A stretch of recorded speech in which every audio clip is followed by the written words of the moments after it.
말씀은 시편 18편 1절에서 6절까지 말씀입니다. 시편 18편 1절에 말씀부터 같이 봉독합니다. 나의 힘이신 여호와여, 내가 주를 사랑하나이다. 여호와는 나의 반석이시오, 나의 요새시오, 나를 건지시는 이시오, 나의 하나님이시오. 내가 그 안에 피할 나의 바위시오, 나의 방패시오, 나의 구원의 뿌리시오, 나의 산성이시로다. 내가 찬송받으시 여호와께 아뢰리니 내 원수들에게서 구원을 얻으리로다. 사망의 줄이 나를 얽고 불의의 장수가 나를 두렵게 하였으며 수월의 줄이 나를 두르고 사망의 올무가 내게 이르렀도다. 내가 환난 중에서 여호와께 아뢰며 나의 하나님께 부르짖었더니 그가 그의 성전에서 내 소리를 들으시며 그의 앞에서 나의 부르짖음이 그의 귀에 들렸도다. 오늘 이 말씀을 중심으로 해서 내가 주님을 사랑합니다 라는 제목으로 같이 은혜를 나누겠습니다.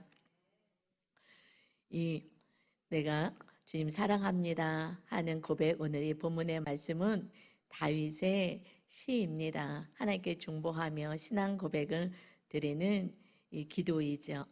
다윗은 내가 주님을 사랑합니다 라고 고백을 합니다. 여러분, 하나님을 향하여, 주님을 향하여 주님, 내가 주님 사랑합니다 라는 고백을 언제 해보신 적 있으십니까? 주님, 내가 주님 사랑해요. 이 고백을 언제 해보셨습니까? 한 번이라도 해보셨습니까? 지난주에 혹시 해보셨습니까? 하나님이 가장 기뻐하는 그 고백은 내가 주님 사랑합니다. 여러분이 또 듣고 싶은 말도 이웃을 향하여서 내가 엄마, 아빠, 또 배우자, 당신을 사랑합니다. 이 고백을 가장 듣고 싶어 하지 않습니까? 우리 하나님도 우리 아버지가 되시고 우리 예수님이 우리의 영적인 신랑 되시기 때문에 듣길 원하십니다. 그런데 나는 주님을 향하여, 하나님을 향하여 어떤 고백을 하고 있습니까? 다윗은 고백합니다. 내가 주님 사랑합니다. 오늘 우리들의 신앙이 다시 한번 정말 본질의 신앙으로 생명 주신 주님과 세상을 창조하시고 영원한 나라를 준비하신 우리 하나님 예수님을 향하여 사랑합니다 하는 진정한 고백이 회복되기를 주님의 이름으로 축원합니다. 첫 번째요, 주님은 나의 힘입니다. 이 고백이 먼저 돼야 되는 거예요. 주님 사랑합니다. 사실 사랑은 우리 인류를 똑같이 공평하게 사랑해 주셔요. 그런데 그 사랑을 내가 느끼는 것이 다를 뿐입니다. 다윗은 우주만큼 생명만큼 사랑하는 거예요. 그래서 그 청소년 때부터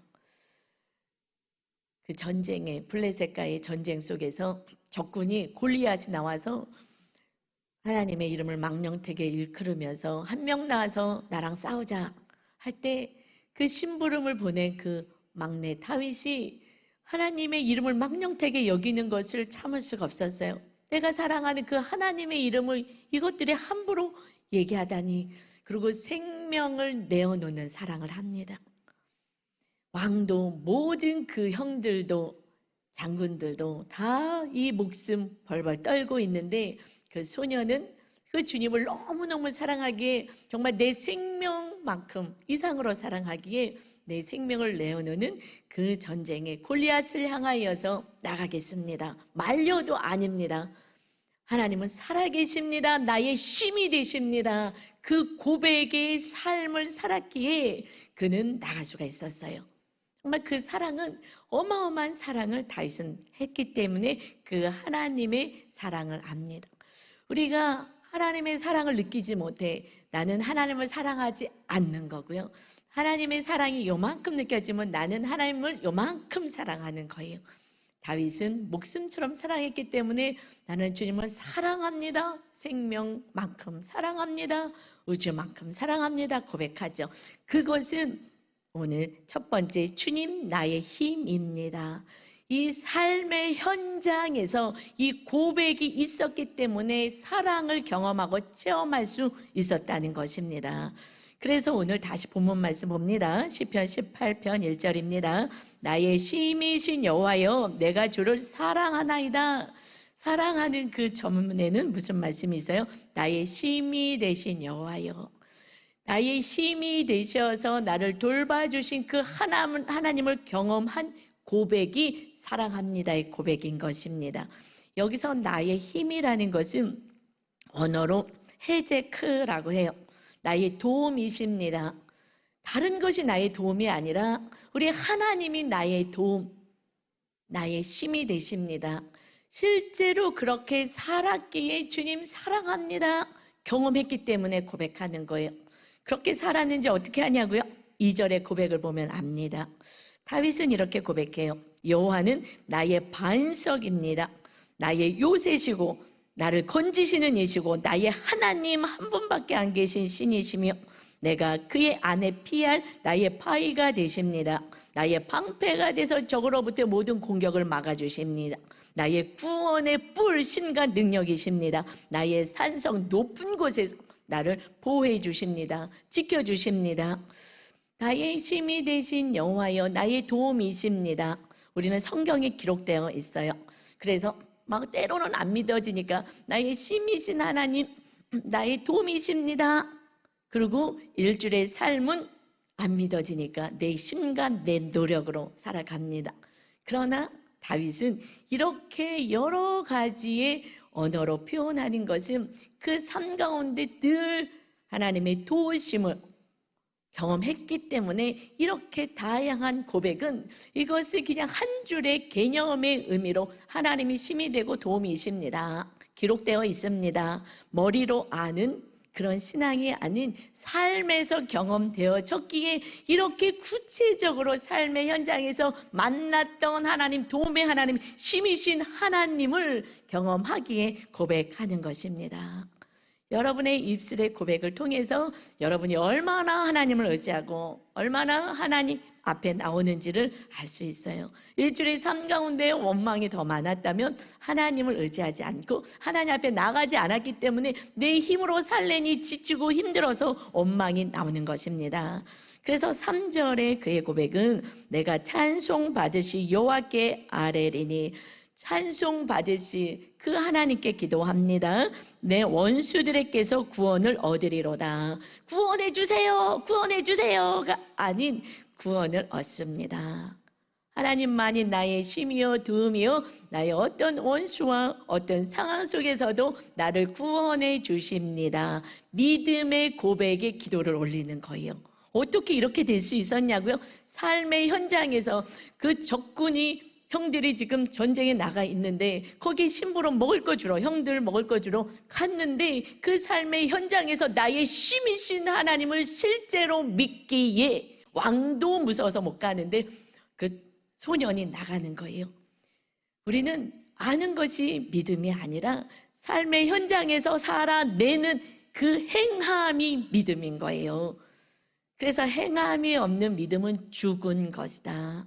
지금 잠자고 있는 신앙들이 있다라는 것입니다. 믿습니다. 교회에 와서는 믿습니다. 하지만 삶의 현장에서 믿어지지 않아요. 말씀대로 살지 않기에 내 힘으로 사는 것입니다.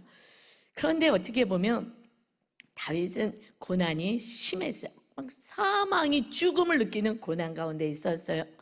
그것이 또한 감사할 수도 있습니다. 그러니 이 죽음 앞에서 정말 천지를 창조하신 하나님만 부여잡을 수밖에 없는 위기의 순간이 많이 있었습니다. 양을 치다가 그 맹수의 공격도 받고요.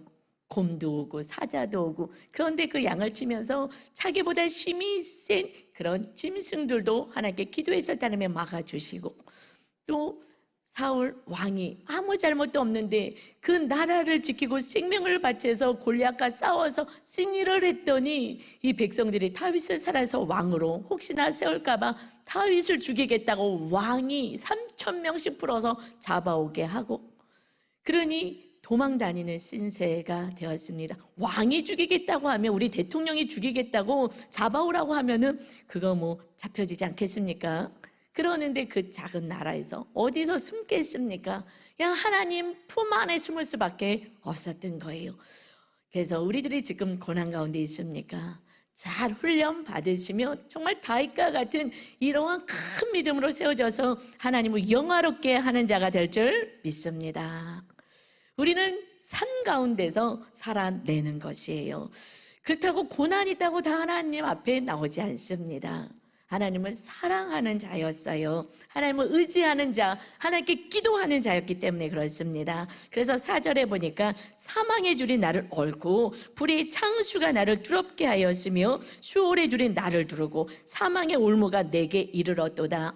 이런 막 죽음의 위기 순간이 많이 있었다는 거예요. 그럴 때마다 6절에 내가 환난 중에서 여호와께 아뢰며 나의 하나님께 부르짖었더니 그가 그의 성전에서 내 소리를 들으시며 그의 앞에서 나의 부르짖음이 그의 귀에 들렸도다. 아멘. 기도한다는 것이에요. 하나님이 나의 힘이고 나의 의지가 되시고 나의 도움이십니다. 입술의 고백으로 끝나는 게 아니라 실제 기도하는 자였다는 거예요. 하나님을 의지했다는 거예요. 부르짖었다는 거예요. 다른 거 의지하지 않고 다른 거 도움을 요청하지 않았다는 거예요. 왜요? 전능하신 하나님이시기 때문에 하나님만 계시면 됩니다 하고 그 하나님만 부르짖었다. 그랬을 때에 17절에 나를 강한 원수와 미워하는 자에게서 건지셨으며 그들은 나보다 힘이 세기 때문이로다. 때때로 그 고난을 우리 힘으로 이기지 못할 그런 어려움이 있을 때도 있어요. 그런데 그들이 나보다 더 힘이 셌기 때문에 내가 어찌할 수 없었는데 하나님 그들 손에서 다 건지셨습니다. 여기서 힘이라는 것은 그 처음에 말한 그 힘하고 틀려요. 언어로는 암미츠라고 해요. 그래서 강하다. 나보다 강한, 내가 감당할 수 없는 고난과 어려움 속에서 나를 건져 주셨습니다. 오직 나의 힘, 나의 도움은 하나님이기에 내가 하나님께만 부르짖었더니 하나님이 구원해 주셨습니다. 여러분, 우리에게는 세상을 창조하신 하나님이 아버지가 되어 주셨어요. 이제 여러분 다른 거 의지하지 마시고 오직 그 하나님, 우리에게 생명을 주시고 영원한 천국까지 주시고 우리의 모든 사망의 어둠 속에서도 구원하실 힘이 되신 반석 되신 하나님 앞에 날마다 기도하시고 도움을 요청하시는 여러분 되시기를 주님의 이름으로 축원합니다. 하나님이 없는 사람들은요 어찌할 수 없어요. 정말 힘든 인생을 살아갑니다. 하나님은 성전에서 기다리고 있는데 기도하지 않아요. 여러분 기도해 보세요. 하나님의 기적을 여러분 체험하실 것입니다. 두 번째는요, 주님은 나의 생명수입니다. 이 고백, 생명이라는 것은 그러니까 생명수, 생수, 이것은 물이 없으면 이 세상을 살아갈 수가 없어요. 생명의 근원은 하나님이십니다 라는 고백을 다윗은 하고 살았다는 것입니다. 세상을 창조하셨어요. 세상을 창조하시고 나서 그 물이 근원이 어디서부터 세상의 물줄기 강물이 흘러갔느냐라고 표현하시냐면 창세기 2장 10절에 강물이 에덴에서 흘러나와 동산을 적시고 거기서부터 갈라져 내 근원이 되었으니 모든 만물, 자연 만물은 물이 없으면 살아갈 수가 없어요. 하나님이 창조하신 모든 자연 만물은 물 없으면 안 돼요. 근데 물은 어디서부터 흘러가느냐? 에덴에서부터, 하나님의 보좌에서부터, 하나님으로부터 흘러서 이 세상 가운데 이 물줄기가 근원이 되어서 4대 강을 통해서 흘러간다 말씀하십니다.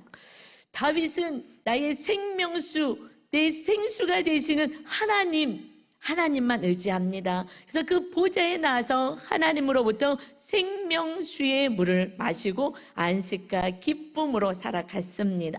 근데 자손들은 그렇게 하지 않는 거예요. 그 자손들이 왕이 될 때에 하나님만 의지해라, 그렇게 하지 않습니다. 그래서 바벨론의 포로로 끌려가요.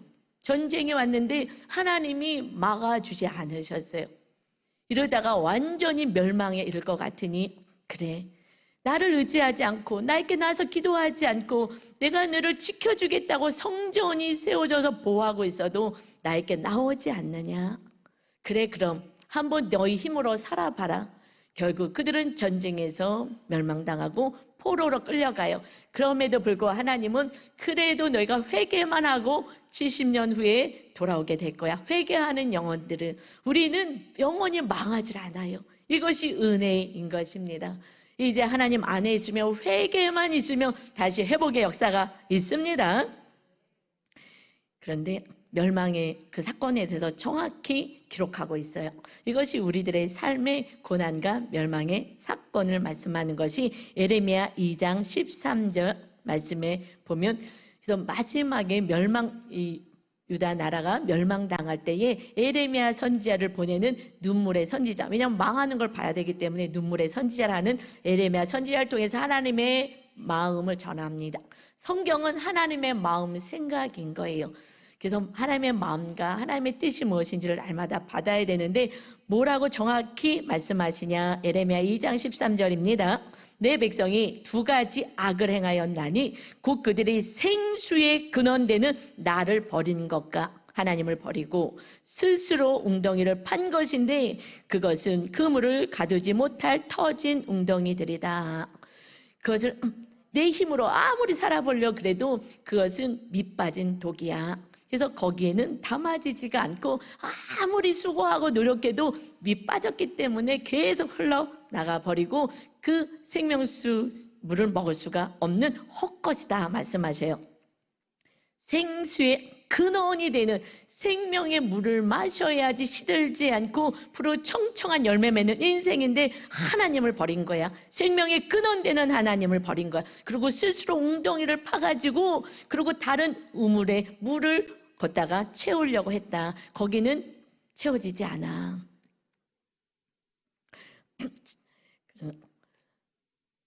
하나님 부르실 때 우리 남편 목사님을 이제 부르셨어요. 그래서 이제 신학을 가야 되겠다 할 때에 그 아버님이 이제 목회하시고 굉장히 좀 어려웠어요. 가난했어요. 그 시대에. 그랬기 때문에 싫었어요. 목회자가 남편이 되는 것이. 그랬는데 저한테 그때는 이제 성령 충만하지 않으니까 지금처럼 눈 떠서 기도하면서 성령의 음성을 듣지 못하는 그때에 꿈을 주셨어요. 믿음이 없을 때 꿈이라도 주셔요. 그래서 꿈 얘기하면 아직 믿음이 없다는 거예요. 성령님과 교통할 수 있지 못하다는 거거든요. 꿈을 주셨는데 어떤 꿈을 주셨냐면 항아리가 있는데 거기에 물이 가득 채워졌어요. 그래서 물이 가득, 큰 항아리에 물이 가득 채워진 거예요. 그래서 물이 가득 채워졌자. 그런데 봤더니 계속 이렇게 고기를 이렇게 쳐다봤더니 그 바닥에 깨져 있는 거예요. 그러니까 계속 물을 버도 거긴 채워지지 않고 어차피 다 말라버리고 다 없어질 거예요. 그때 막 열심히 최선을 다해서 일을 했거든요. 그래서 저는 너무 가난했기 때문에 부자로 살고 싶었어요. 남편이 이제 막 사업도 하고 뭐 하여튼 열심히 사니까 이제 기대를 하고 있었는데 아무리 했어도 채워지지 않겠구나. 결국 바닥이구나. 그러니까 지금 아무리 몇 년 더 해봤자 헛수고만 하다가 살겠구나. 그래서 그때 알았다고, 하나님이 신학하라 그러면 하시라고. 그래서 신학교를 갔어요. 생수의 근원된 하나님을 부여잡으면 되는데 우리 인간들은 헛것을 부여잡습니다. 그래서 뭐라고 말씀하시냐면 이들이 무엇을, 스스로 웅덩이를 파는데 무엇을 잡았냐? 강대국, 애굽과 강대국 아수르에게 가서 도움을 요청해요. 하나님께 요청하면 되는데 하나님께 요청하고 기도하지 않고 믿음이 없으니. 그래서 예레미야 2장 18절에 말씀하십니다. 너가 시올의 물을 마시려고 애굽으로 내려가는 길에 있음이 어찌 됨이냐. 또 내가 그 강물을 마시려고 아수르로 가는 길에 있음이 어찌 됨이냐. 그것이 채워질 것 같으냐. 이제 그 웅덩이는 이것은 가두지 못할 터진 웅덩이야. 제가 꿈에 본 것처럼 터진 웅덩이에 아무리 수고하고 애써도 채워지지 않습니다. 하나님이 보호하셔야지 다윗처럼 그 하나님의 보호하심, 힘이 되신 하나님께 나가야 하는 것입니다. 이제 생수의 근원 되신 하나님을 버리고 다른 것을 부여잡으면 세상 피곤하게 사는 거예요. 정말 세상 수고만 하다가 아무것도 채워지지 않는 갈급함 속에 살 수밖에 없습니다. 그래서 주님이 너무너무 안타까워서 하나님이 아들 예수 그리스도를 보내주셨습니다.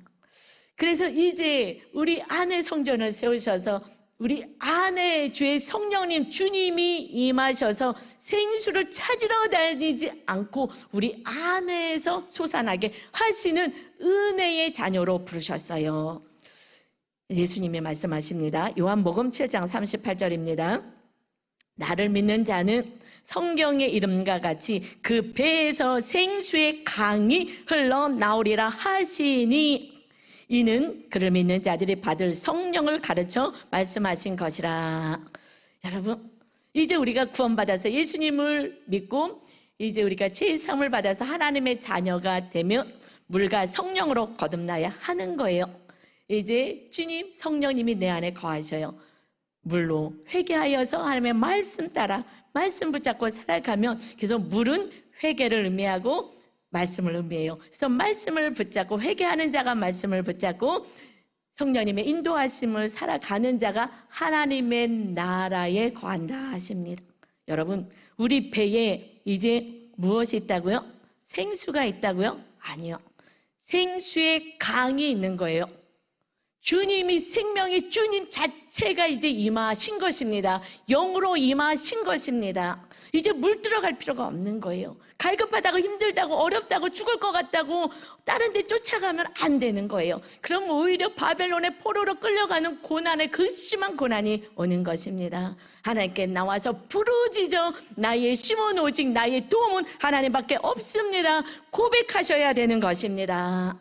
그때 주의 성령님이 내 안에 충만히 거하셔서 내 안에서 생수의 강이 흘러나와서 나의 삶과 우리 가족과 공동체 이웃에까지 흘러가서 그들도 주님이 주시는 은혜를 맛볼 수가 있는 것입니다.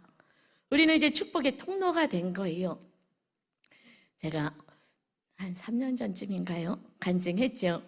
제 아내에게 건축하고 나서 저는 하나님을 정말 사랑하고 하나님을 모시고 산다고 했는데 건축 과정에서 어려움이 있으면서 그때 나중에 제 모습을 정확히 봤어요. 아직까지 제 마음 안에 물질의 우상이, 제가 좀 가난했잖아요. 그래서 물질의 우상이 있었음을 발견하고 제가 철저하게 회개를 했어요. 하나님, 저도 몰랐는데 저는 검소하게 또 이렇게 뭐 11조 한 번 안 내본 적이 없으니까 그래도 하나님 앞에 헌금도 많이 하고 했는데, 근데 제 안에 뿌리가, 그 가난에서부터 오는 뿌리에서 제 안에 물질 우상이 있었습니다. 하고서는 회개했어요. 철저하게 회개를 딱 했을 때 영안이 열려주시면서 성령님이 임하시는데, 사실 저는 성령님이 보이지 않는 영이시기 때문에 저는 영적인 세계를 많이 체험했거든요. 그래서 뭐 영의 세계를 좀 아는데, 그래서 성령님이 임하실 때 어떤 영적인 그렇게 임하실 줄 알았어요. 근데 영안이 딱 열리는데 정확하게 제가 물질 우상 숭배자였습니다.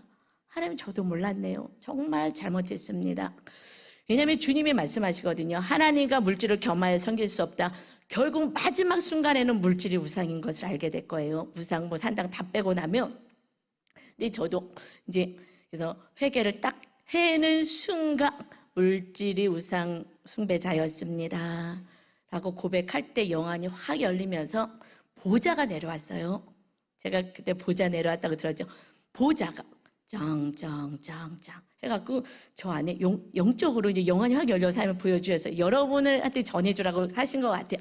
그래서 제 안에 착 하듯이 안착하듯이 보좌가 착 제 안에 이렇게 임한 거예요.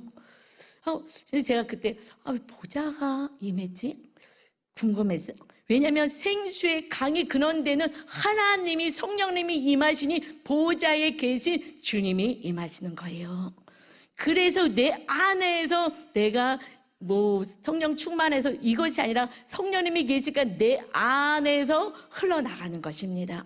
누가? 성령님이 계시기 때문에, 주님이 계시기 때문에, 영으로 임하셨기 때문에 우리 안에서 날마다 생명수의 강물이 흘러나가는 줄 믿습니다.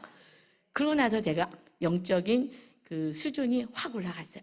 영의 수준이 세상에서 속한 자로 조금 있었는데 확 올라가는 영적인 깊이가 있게 되었어요.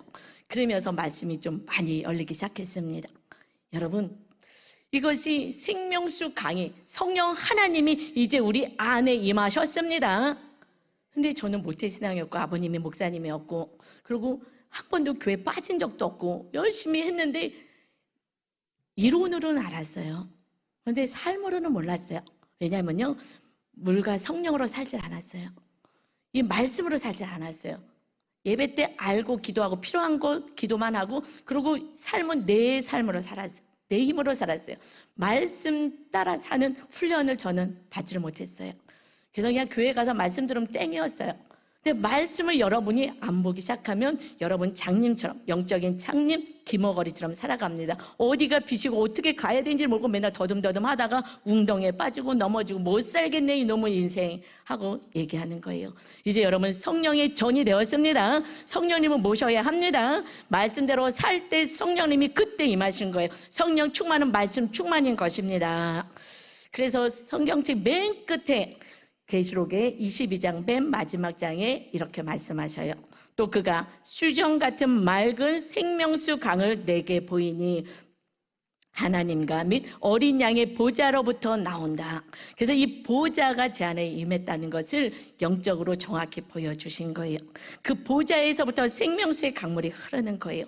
이것이 사도 요한을 통하여서 천국에서 일어날 그 모습을 환상을 보여주었어요. 천국의 모습, 임할 천국. 그 천국은 어떻다고요? 생명수 강이 흐르는 거. 어디서부터? 보좌로부터.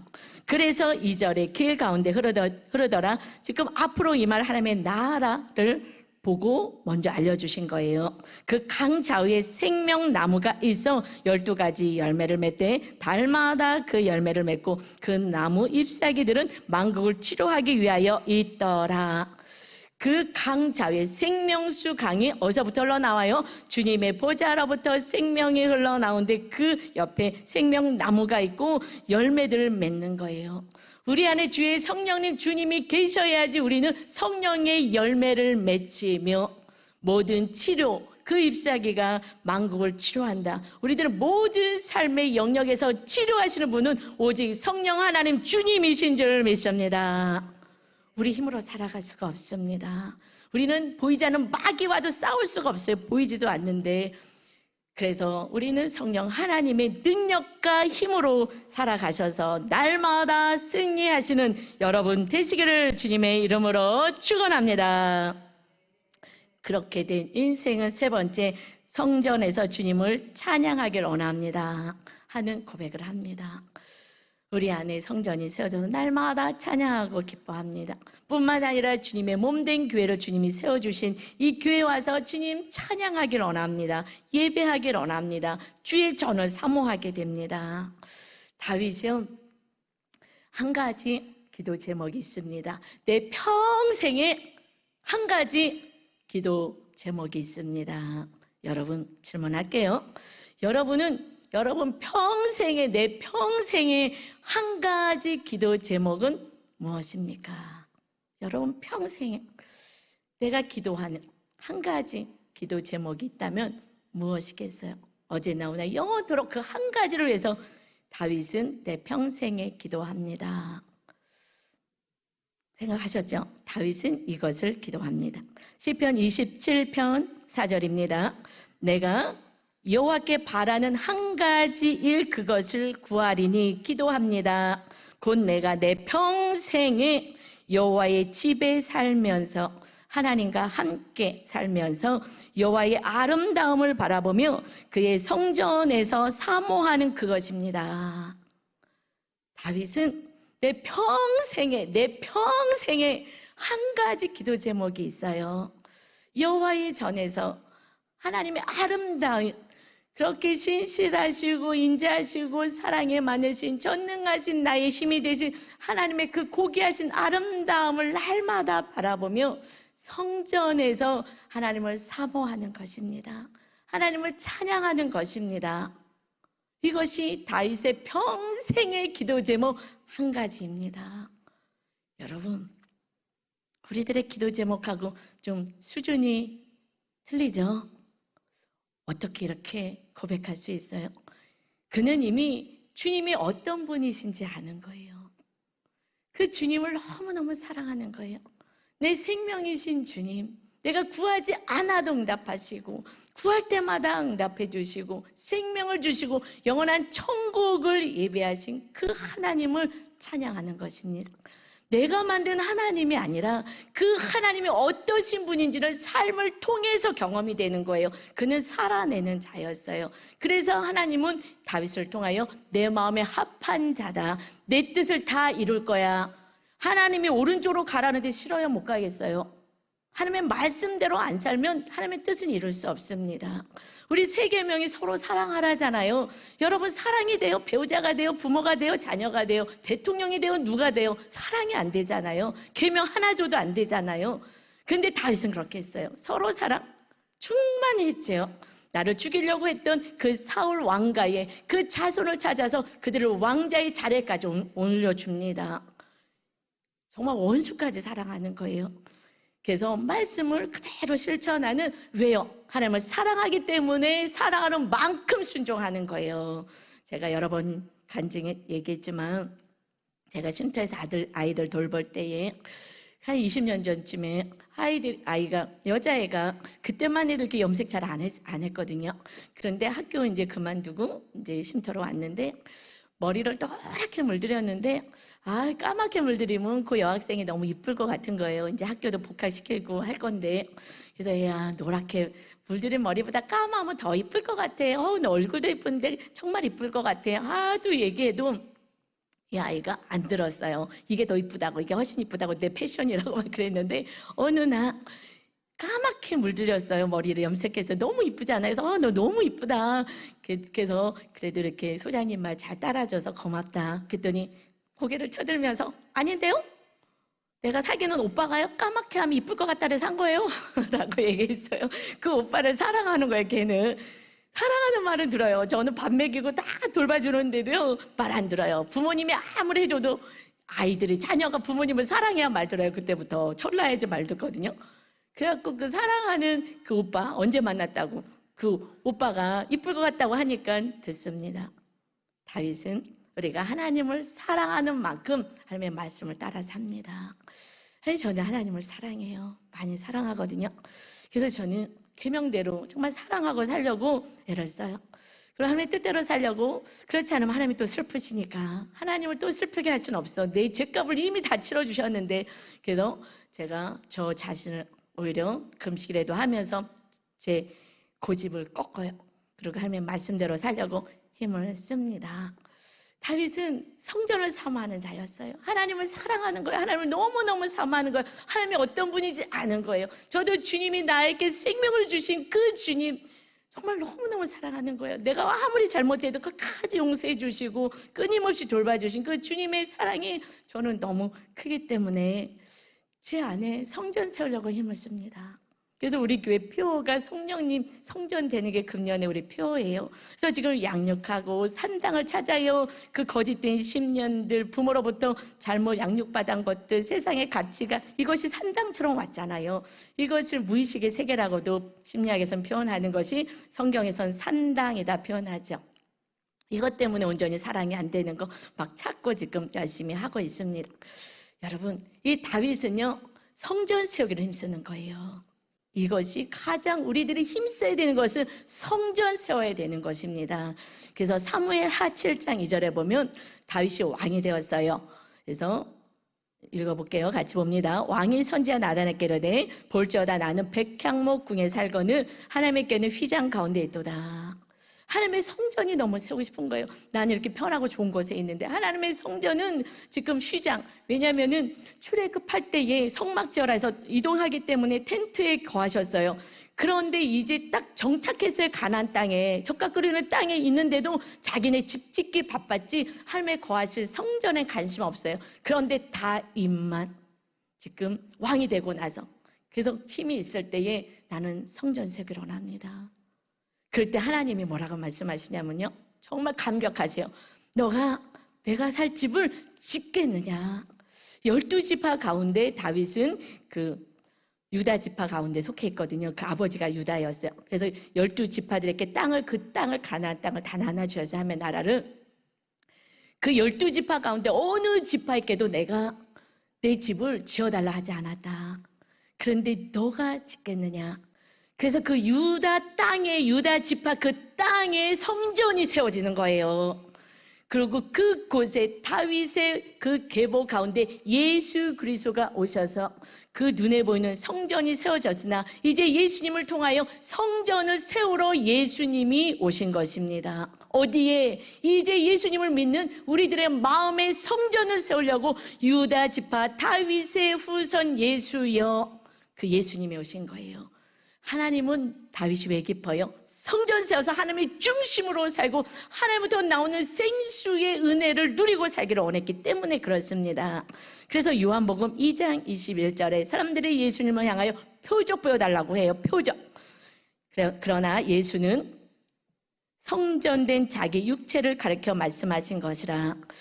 표적 보여주세요 그랬더니 이 성전을 가리키면서 그때 세워졌던 그 성전, 다윗 때의 그 솔로몬을 통해서 또 이렇게 세워진 그 건물 성전을 보면서 이것을 헐면 3일 만에 내가 일으킬 거야. 뭔 소리야? 뭔 소리냐면 주님이 우리의 죄값을 치르시고 이제 주님이 3일 만에 부활하셔서 주님이 거하실 성전을 친히 다윗을 통해서는 그림자같이 세워놓은 거예요. 그러나 진정으로 임하신 성전으로 오신 예수 그리스도를 통해서 죄사함 받아서 주님 예수 그리스도의 영이신 다시 보혜사 성령님이 우리에게 임하셔서 우리 안에 생명수 강이 흘러넘치는 축복의 통로로 이 세상 가운데서 살라고 주님이 임하신 줄 믿습니다. 여러분, 이거는 생명의 말씀, 이건 정말 영적인 말씀. 여러분, 근데 이 말씀이 정확히 명료하게 되려면 어떻게 아느냐? 내가 살아내야 하는 거예요. 주님과 함께 살아야 되는 거예요. 내 고집, 내 생각, 내 뜻 내려놓고 살 때 이 말씀이 그냥 믿어주고 그냥 알아지는 거예요. 전에는 해석이 안 됐어요. 저도 이거를 신학교 다니면서도 이게 도무지 해석이 안 되는데 지금은 제가 말씀대로 사니 주의 성령님이 진리의 성령님이 거하시니 말씀이 그냥 깨달아지고 읽으면 알게 되고 하나님의 마음이 깨달아집니다. 여러분, 우리 믿음은 종교가 아니에요. 실제이고 그 주님이 영으로 임하셔서 짱짱짱 임하시는 그 영안이 열려서 보여주시는 성령님의 전으로 우리가 살아가는 자인 줄 믿습니다.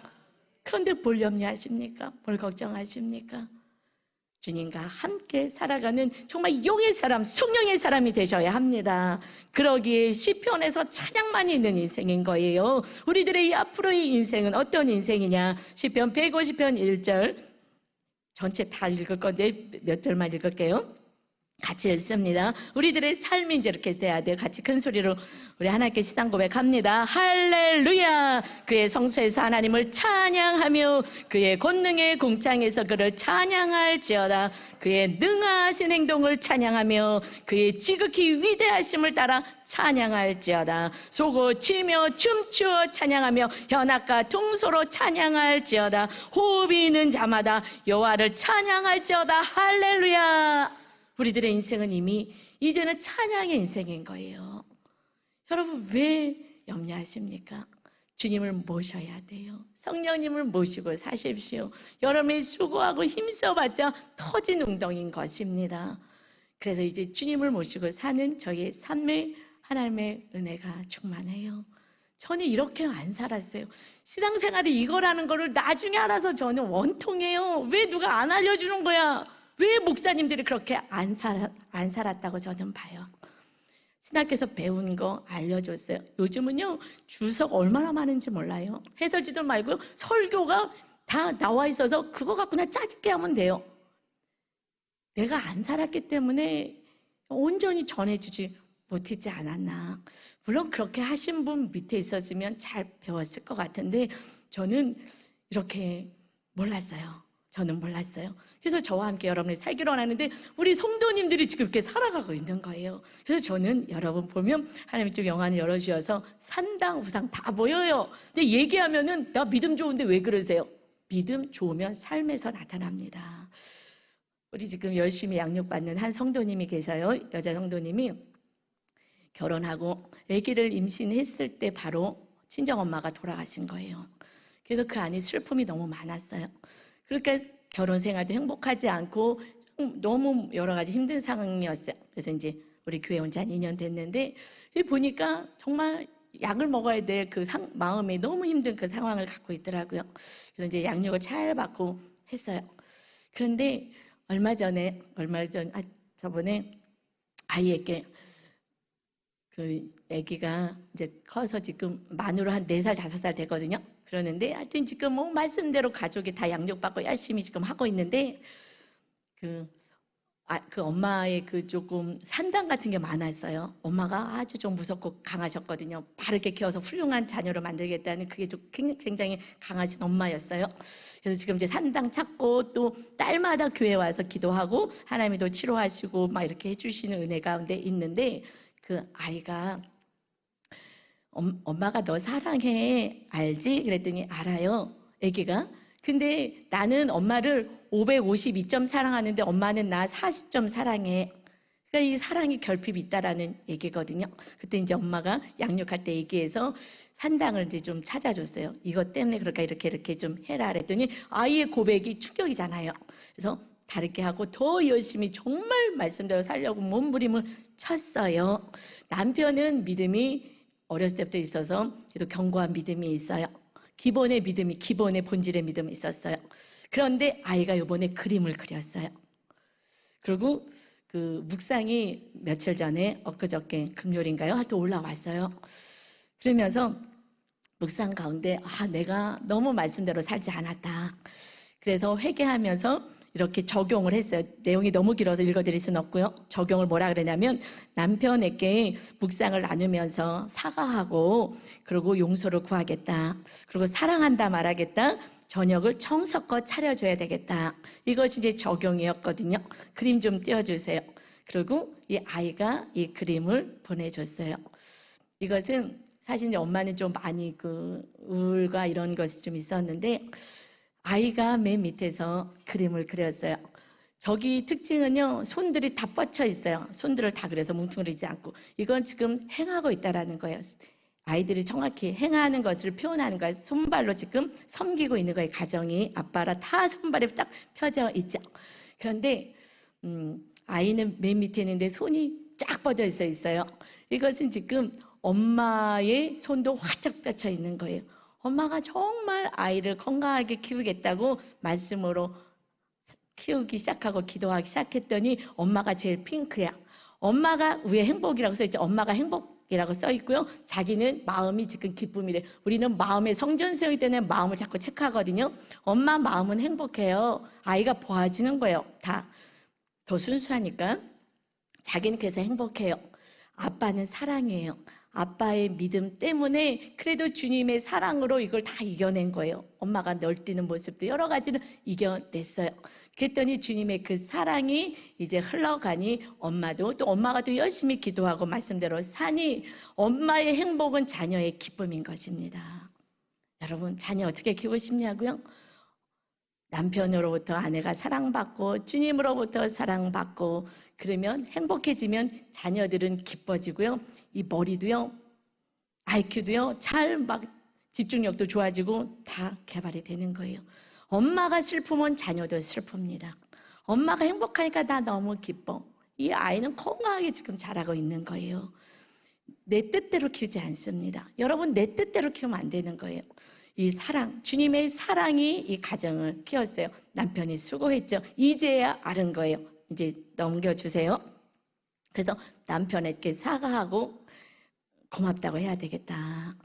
여러분, 사실은 이제 어저께 우리가 남자분들 양육이 있었어요. 그런데 그때 지금 자녀도 이렇게 말씀대로 사는 엄마 때문에 지금 행복을 누리고 있습니다. 지금 계속 양육을 남성분들 했어요. 할 때 제가 한번 물어봤어요. 남성 지금 성도님들은 아내가 어떻게 해줄 때 사랑이라고 느껴지세요? 하고 물어봤어요. 아내가 어떻게 할 때 사랑이라고 느껴지십니까? 그랬더니 나보다, 여자분들 잘 들으세요. 아내분들은 나보다 목소리를 높이지 않으면 그게 사랑같이 느껴진대요. 그리고 목소리가 나긋나긋하고 거기에 살짝 콧소리까지 좀 들어가면 더 좋겠대. 그리고 여러분 회개 많이 해야 돼요. 세 번째는요, 그럼 말할 때 좀 내 편을 들어줬으면 좋겠대요. 누구 얘기하면은 뭐 심판관처럼 잘못했네 막 이렇게 하지 말고 그냥 내 편 좀 들어줬으면 좋겠다. 그리고 네 번째는 좀 예쁘게 말했으면 좋겠다. 말에 대해서 다 얘기를 하더라고요. 근데 금요일날 저도 회개하는 사건이 사실 있었어요. 우리 지금 토요일날 양육했는데 저도 금요일날 회개 사건이 뭐냐면, 여기 앞에 치과가 새로 생겼어요. 그런데 스케일링을요 5,000원이면 해준다고 우리 윤 목사님이 막 전도사님들 다 같이 가자 그래갖고 다 갔어요. 다 이제 가고 저희도 그래서 갔어요. 그래서 스케일링을 이제 하고 저는 나왔어요. 그랬는데 처음 하니까 고객이 엄청 친절을 하겠죠. 근데 저는 그냥 그랬어요. 그 간호사가 그냥 친절하게 했지만은 뭐 아픈 거에 그것밖에 기억이 안 났는데, 오면서 우리 윤 목사님 말씀하는 거예요. 우리가 아들이 하나가 더 있었으면 그 간호사 너무 친절해가지고 그래서 내가 오면서 막 칭찬을 많이 해줬대요. 그런데 정말 이렇게 귀에다가 누워 있으니까 그 옆에서 이렇게 스캔을 하니까 귀에다가 저 귀 옆에서 어디 불편하지 않으세요? 괜찮으세요? 아프지 않으세요? 그게 너무나 행복했던 것 같아요. 그래가지고 아들이 하나 더 있어서 그 이름표까지 봤대요. 이름까지. 그랬는데 이렇게 잘 안 보여갖고 하여튼 중간에 채자가 들어간대네. 그래서는 와가지고 아들 하나 더 있으면 이런 며느리 얻었을 텐데. 그래서 제가 그때 깨달았어요. 남자들은 나긋나긋 콧소리 들어가는 부드러운 여자를 좋아하는구나. 그랬는데요. 제가 그래서 우리 목사님은 교회에서 하나님을 섬기니까 망정이지 세상 사람들은 술집 여자 가겠구나. 사장님 난 별 볼 일 없는데 집에서는 맨날 구박받는데 돈 안 벌어도 준다고. 그런데 그냥 사장님 오빠 해가면서 부드럽게 얘기하니 지금 치과 간호사도 처음만 그 고객이니까 아주 얼마나 훈련 잘 받았겠어요. 친절하게 한다고요. 그 친절 하나가 참 며느리 얻고 싶은 거예요. 근데 저는 성령의 음성을 들렸어요. 왜냐하면 제가 요즘 하나님이 더 깊은 곳에 산당을 빼게 하셔요. 제 안에 좀 연약했던 부분들을 보여주셔서. 그래서 그 훈련 가운데 있었기 때문에 그 음성이, 목사님이 말씀하시는 남편 목사님의 음성이 성령의 음성을 들렸어요. 내가 이렇게 남편한테 부드럽게 얘기하지 않고 있구나. 내가 목사같이 얘기하고 있구나. 내가 아내인데 아내같이 정말 부드럽게, 물론 제가 사랑하고 제가 이렇게 섬기지만 그런 목소리를 처음 들은 사람처럼 얘기하는 거예요. 며느리 얻겠다고. 제가 사실은 회개했습니다. 물론 이제 여성 호르몬이 좀 안 나오는 영향도 있겠으나, 그러나 우리는 성령의 그 사랑이 호르몬처럼 우리 안에 가득 채워져야 되는데 제가 사실 회개했어요. 근데 남자분들이 다 똑같이 얘기하더라고요. 우리가 정말 나긋나긋하게 정말 부드럽게 섬겨가면서 제가 이제 남편에게 그렇게 더 연애할 때처럼 해야 되겠구나. 그래서 그 자매 이름까지 보지 않아도 되게. 여러분, 남편들이 왜 자꾸 곁눈질 하냐고요? 우리들이 지금 너무 싸나와. 아내들이요. 다음번에는 또 아내들 이렇게 물어봐서 남편들한테 얘기할게요. 자, 이번에는 우리가 아내들이 정말 남편을 잘 섬겨서 자녀도 행복하고 남편도 행복한 하나님의 나라를 말씀으로 세워가시는 저와 여러분 다 되시기를 주님의 이름으로 축원합니다. 우리 주여 일창하시며 기도하겠습니다. 주여, 아버지 하나님, 우리들이 주여 믿습니다 하지만 주님의